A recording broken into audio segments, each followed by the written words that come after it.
بسم اللہ الرحمن الرحیم۔ السلام علیکم۔ نور الدین زنگی کی وفات کی اطلاع کے فوراً بعد سلطان ایوبی کو یہ اطلاع ملی کہ امیروں نے خود مختاری کا اعلان کر دیا ہے۔ یہ اطلاع بھیجنے والا کوئی معمولی انسان نہیں تھا، بلکہ نور الدین زنگی کی بیوی تھی، جو نئے خلیفہ کی ماں تھی۔ اس نے خفیہ طور پر اپنا ایک قاصد قاہرہ کی طرف دوڑا دیا تھا۔ اس نے سلطان ایوبی کو وہی حالات بتائے جو زنگی کی وفات کے بعد وہاں پیدا ہو گئے تھے۔ اس نے سلطان ایوبی کو کہلا بھیجا تھا، اسلام کی آبرو آپ کے ہاتھ میں ہے۔ میرے کمسن بیٹے کو خلیفہ بنا دیا گیا ہے۔ لوگ میرا احترام کرنے لگے ہیں کیونکہ میں خلیفہ کی ماں ہوں۔ وہ سمجھتے ہیں کہ میں خوش قسمت ماں ہوں، مگر میرا دل خون کے آنسو رو رہا ہے۔ میرے بیٹے کو خلیفہ نہیں بنایا گیا، بلکہ مجھ سے میرا بیٹا چھین لیا گیا ہے۔ سیف الدین امیر موصل نے اور دوسرے تمام امیروں نے میرے بیٹے کے گرد گھیرا ڈال لیا ہے۔ میرے خاوند کے بھتیجوں نے بھی خود مختاری کا اعلان کر دیا ہے۔ اگر آپ کہیں تو میں اپنے ہاتھوں اپنے بیٹے کو قتل کر دوں، لیکن اس کے نتائج سے ڈرتی ہوں۔ آپ آ جائیں۔ یہ آپ بہتر سمجھتے ہیں کہ آپ کس طرح آئیں گے اور کیا کریں گے۔ میں آپ کو خبردار کرنا چاہتی ہوں کہ آپ نے اس طرف توجہ نہ دی یا وقت ضائع کیا تو قبلہ اول پر تو صلیبی قابض ہیں ہی، خانہ کعبہ پر بھی ان کا قبضہ ہو جائے گا۔ کیا ان لاکھوں شہیدوں کا خون رائیگا جائے گا جنہوں نے زنگی کی اور آپ کی قیادت میں جانیں قربان کی ہیں؟ آپ مجھ سے پوچھیں گے کہ میں اپنے بیٹے کو اپنے زیر اثر کیوں نہیں رکھتی۔ میں اس کا جواب دے چکی ہوں۔ عمرہ نے میرا بیٹا مجھ سے چھین لیا ہے۔ اپنے باپ کی وفات کے بعد وہ صرف ایک بار میرے پاس آیا تھا۔ وہ میرا بیٹا لگتا ہی نہیں تھا۔ اسے شاید حشیش پلائی گئی تھی۔ وہ بھول چکا ہے کہ میں اس کی ماں ہوں۔ بھائی صلاح الدین ایوبی، جلدی آؤ۔ دمشق کے لوگ آپ کا استقبال کریں گے۔ مجھے اسی قاصد کے زبانی جواب دیں کہ آپ کیا کریں گے یا کچھ بھی نہیں کریں گے۔ سلطان ایوبی نے قاصد کو اسی وقت بھیج دیا تھا۔ اس نے زنگی کی بیوہ کو یقین دلایا تھا کہ وہ بڑا سنگین اقدام کرے گا، لیکن سوچ سمجھ کر قدم اٹھائے گا۔ قاصد کو واپس بھیجنے کے فوراً بعد سلطان ایوبی علی بن سفیان کو دمشق، موصل، حلب، یمن اور تمام تر اسلامی علاقوں میں جا کر وہاں کا جائزہ لینے کے لیے کہا۔ یہ کوئی سرکاری نوعیت کا دورہ نہیں تھا۔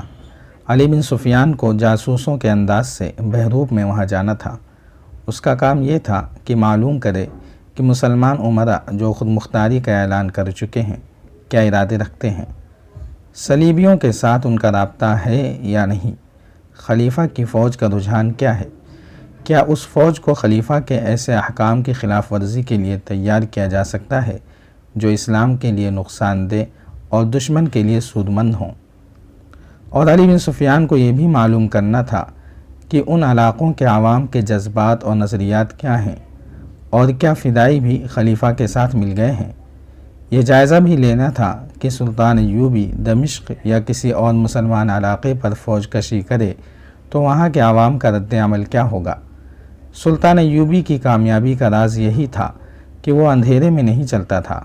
اسے جہاں جانا ہوتا اپنے جاسوسی کے نظام کے ذریعے وہاں کے احوال و کوائف، دشواریوں اور خطروں کا جائزہ لے لیتا تھا۔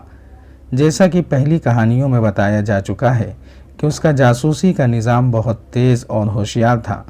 اس کے جاسوس جہاں اداکاری اور بہروپ ڈھاننے کی مہارت رکھتے تھے، وہاں وہ ماہر چھاپہ مار بھی تھے، اسی لیے انہیں لڑاکا جاسوس کہا جاتا تھا۔ وہ بغیر ہتھیاروں کی لڑائی کے بھی ماہر تھے۔ علی بن سفیان کو خدا نے جاسوسی اور سراغ رسانی کا وصف پیدائش کے ساتھ ہی عطا کیا تھا۔ اب زنگی کی وفات کے بعد اسلامی ممالک کے حالات مخدوش ہو گئے اور صلیبی خطرہ سر پر آ گیا، تو اسے سلطان ایوبی کے اس حکم کو سمجھنے میں کوئی مشکل پیش نہ آئی کہ ان بدلے ہوئے حالات کا جائزہ لینا ہے، اور یہ جائزہ کس طرح لینا ہے۔ اسے معلوم تھا کہ سلطان صلاح الدین ایوبی اس کی لائی ہوئی رپورٹ کے مطابق کوئی کارروائی کرے گا، اور یہ کارروائی بقائے اسلام کے لیے بے حد ضروری ہوگی۔ یہاں ہم کہانی کو کچھ دن پیچھے لے جاتے ہیں۔ جب علی بن سفیان قاہرہ سے روانہ ہوا تھا، اس نے ایک لمحہ بھی ضائع کیے بغیر اپنے لڑاکا جاسوسوں میں سے کم و بیش 100 افراد کو منتخب کیا، انہیں مشن بتایا اور کہا کہ اسلام کے آبرو ان سے بہت بڑی قربانی مانگ رہی ہے اور اس مشن میں انہیں اپنی مہارت کا پورا استعمال کرنا ہے۔ ان 100 آدمیوں کو تاجروں کا لباس پہنایا گیا۔ علی بن سفیان مصنوعی داڑھی کے ساتھ قافلے کا سردار بنا۔ انہوں نے اونٹوں پر مختلف اقسام کا سامان لاد لیا جو انہیں دمشق وغیرہ کی منڈیوں میں بیچنا اور اس کے بدلے وہاں سے سامان لانا تھا۔ ان کے ساتھ بہت سے اونٹ اور چند ایک گھوڑے تھے۔ تجارتی سامان میں اس پارٹی نے تلواروں اور برچھیوں جیسے ہتھیار چھپا رکھے تھے۔ اس میں آتش گیر مادہ بھی تھا اور آگ لگانے کا دیگر سامان بھی۔ یہ قافلہ رات کے وقت قاہرہ سے روانہ ہوا اور طلوع سحر تک بہت دور نکل گیا۔ کچھ دیر آرام کر کے قافلہ پھر روانہ ہوا۔ علی بن سفیان بہت جلد منزل پر پہنچنا چاہتا تھا۔ سورج غروب ہو گیا تو بھی اس نے قافلے کو نہ روکا۔ رات خاصی گزر چکی تھی جب ایک بڑی موزوں جگہ آ گئی۔ یہ سرسبز خطہ تھا اور وہاں اونچی نیچی چٹانیں بھی تھیں۔ ظاہر ہے کہ وہاں پانی بھی تھا۔ قافلہ آرام اور پانی کے لیے رک گیا۔ یہ لوگ تاجر نہیں، فوجی تھے۔ ان کی ہر حرکت میں ڈسپلن تھا، احتیاط تھی اور ٹریننگ کے مطابق وہ خاموشی اختیار کیے ہوئے تھے۔ اونٹ اور گھوڑے بھی ایسے تربیت یافتہ تھے کہ انسانوں کی طرح خاموش تھے۔ علی بن سفیان نے چٹانوں اور ٹیلوں کے اندر جانے کے بجائے باہر ہی پڑاؤ کیا۔ فوجی دستوں کے مطابق 2 آدمیوں کو پانی کی تلاش کے لیے بھیجا گیا۔ سب نے ہتھیار نکال لیے تھے کیونکہ ان دنوں سفر میں 2 خطرے تھے۔ ایک خطرہ صحرائی ڈاکوؤں کا تھا اور دوسرا صلیبیوں کے چھاپہ مار دستوں کا۔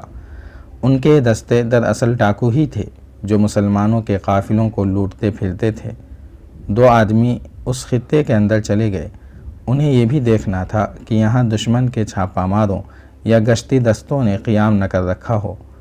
کچھ دور اندر گئے تو کہیں روشنی کا دھوکہ سا ہوا۔ وہ آگے گئے اور ایک ٹیلے پر چڑھ گئے۔ انہیں بڑی اچھی جگہ نظر آئی جو میدانی سی تھی۔ وہاں پانی بھی تھا، ہریالی بھی تھی اور کھجور کے درخت بھی تھے۔ وہاں 2 مشالیں جل رہی تھیں۔ ان کی روشنی میں انہیں 6-7 آدمی اور 4 لڑکیاں نظر آئیں۔ بہت خوبصورت لڑکیاں تھیں۔ انہوں نے آگ بھی جلا رکھی تھی جس پر وہ گوشت بھون رہے تھے اور پیالوں میں وہ کچھ پی رہے تھے جو شراب ہی ہو سکتی تھی۔